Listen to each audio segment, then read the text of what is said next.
Welcome back, everyone, to another top 10 list. Today we're going to be looking into Berserk, and ironically, as many Berserk videos as I've made on this channel, this is the first to be included in a top 10 list. I put up a poll to see what kind of top 10 list that you'd want to see, and an overwhelming majority wanted a top 10 what the fuck moments in Berserk. Thing is, Berserk is filled with so many WTF moments that it would be more accurate to make a top 50 list. But I narrowed it down to 10, and these are just what I consider to be the top 10 based on my reaction to reading them. I probably left something out that you would put on yours, so let me know down below your top 10 or your top 5, anything like that in the comments. Also, don't forget to subscribe and turn on the notification bell so that you're the first to see all kinds of Berserk anime and other manga content. So at number 10, I'm putting the heretic orgy scene from the Conviction arc. This scene is here because, okay, so you have this prostitute Nina who convinces this boy to go with her, and they go into this cave where just dozens upon dozens of people are all having sex with each other while a bonfire surges, and you have this cult leader wearing the head of a goat getting his dick sucked by like 3 girls, and it's, in all honesty, it seems like a pretty good time. But then Nina pulls Joaquin in, and he starts to have crazy hallucinations and feels like he's melting into the other bodies, and then envisions body parts in the stew that they're all having, so basically things keep getting worse and worse. Also, Miura does not shy away at all from drawing any of the nudity and sex, and it's all on full display.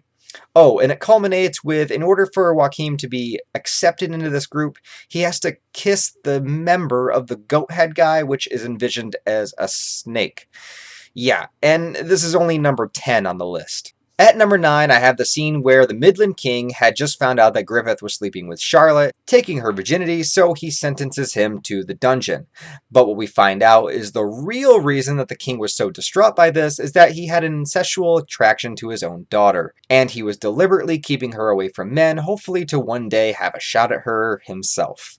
She reminded him of his late wife, or something like that. But the WTF moment is when the king actually goes into Charlotte's room while she's sleeping and tries to suck on her tits. Charlotte is 16 here, and I know in the Middle Ages that was a fine age to be wed and start having kids, but still pretty damn creepy. Thankfully, she wakes up and kicks the king in his stupid face, and also Charlotte did nothing wrong, you guys.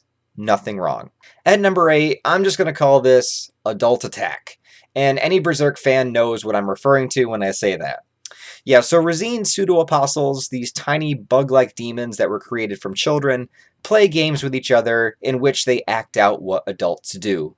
First, it's war, where they gleefully kill each other, thinking of nothing but death. And then it also begins to turn into raping each other with their stingers that they use to penetrate each other. And yeah, it's basically just an orgy of death. But they're all having fun while doing it.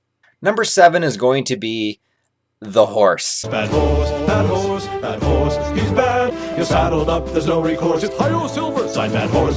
So, you know that I prefer Farnese with the long hair. I'm not talking about her character, I mean purely superficially in appearance. The long blonde hair, it just does it for me with Farnese. And apparently it also did it for this horse. The horse gets possessed by a restless spirit, as tends to happen, and it sees Farnese with that luscious long hair and, well, gets a giant horse boner. It then plans to perform what happened in that famous disgusting video from the early days of the internet, and if you don't know what I'm talking about, consider yourself lucky. Anyway, thankfully that does not happen as Guts decapitates the horse, permanently putting it into a state of blue horse balls. At number 6, I'm putting the introduction of Wild. So Wild, as I've stated before, is the ultimate edgelord. Like, it's almost cringy just how extreme he tries to be in his dialogue and in his actions, but I think the coup de grace is when he enters the home of a few people who helped Guts and the others, assaults them, and then rips their body parts up and puts them on spears that he then carries with him and his group as they charge after the Band of the Hawk. As most of these victims were young women and children, it just makes it that much worse. It's a little too edgy for the sake of edginess, but that's what Wild's whole character was, and it does at least set up greater stakes for the eclipse, if nothing else. Number 5, I'm putting Donovan and his 3 silver coins. that whole scenario. You know what I'm talking about. And I know Donovan is a huge meme in the community, but really, I can't even make a joke right now because it is truly disturbing as all hell. So after the Black Swordsman arc and all its demon fighting, the Golden Age begins in a really grounded reality, and I think that's what adds to the Donovan thing being so WTF.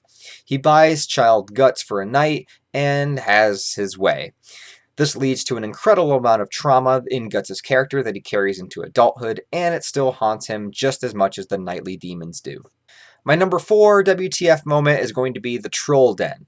So trolls are a cute group of rascals. They're like furry little annoying destructive animals. But they also like to take women back to their dens and once again have their way with them. You know, as I'm writing this list, maybe I can see why people think there's too much sexual assault in Berserk. But anyway, the WTF part isn't so much that. It's that they can somewhat impregnate the women, and just like in the movie Alien, the creature bursts out of their stomach, and it's like an abomination of multiple trolls fused together in a blob of disgustingness, and it's just like, Jesus Christ, Miura, what the fuck were you thinking when you wrote this?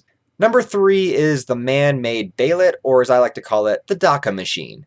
There's just so much WTF going on here at once. You have the dozens of apostles all sewn and chained together, shit shoved in their mouths like a scene that puts the human centipede to shame. And then in the middle of the sewn together apostles, it's filled with amniotic fluid that then pregnant women are submerged into.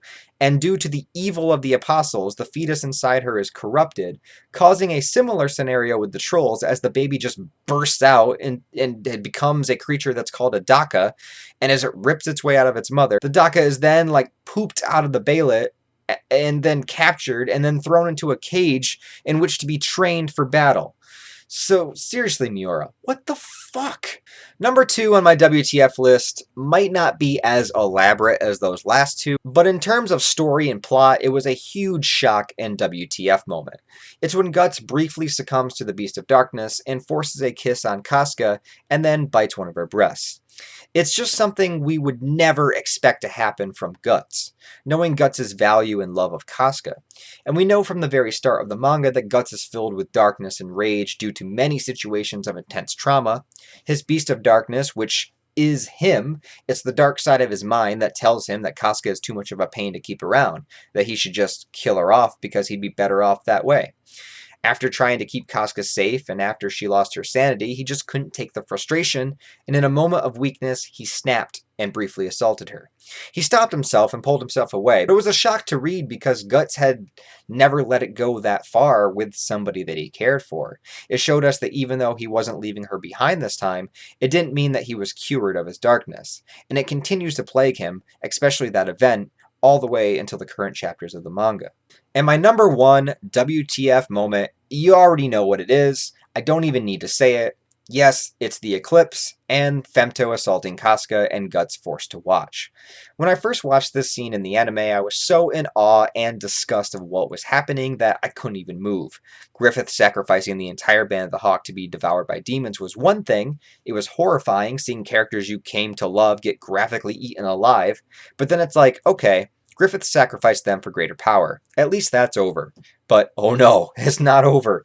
Griffith, now as Femto, asserts his dominance over Guts by forcing him to watch him have sex with Casca. And the entire time, Guts' arm is trapped in the mouth of a demon, and he goes friggin' berserk, ripping his own arm off to run towards her to save her, only to get pinned down and his right eye gouged out in the process. It's hands down one of the most rage-inducing, oh my god, I can't believe this is happening moments that I've ever experienced.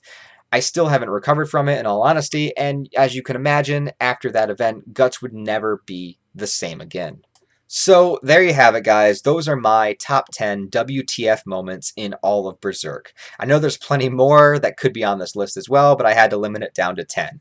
Anyways, let me know what you guys think of my list, and also, like I said, comment your top 10 or top 5 or whatever down below, because I'd be very curious to hear your thoughts on this subject as well.